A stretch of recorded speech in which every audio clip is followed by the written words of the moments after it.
లోకం మొత్తం నిన్ను మర్చిపోయినా మర్చిపోకుండా నీ వైపు నిరంతరం కాచుకొని చూస్తానే ఉన్నాడు. ఆయన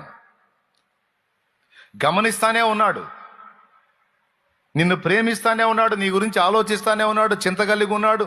అది లేఖనాల్లో రాయించాడు. ప్రియులారా, నమ్మాలి కదండి, ముందు ఈ విషయాలు నమ్మాలి కదా.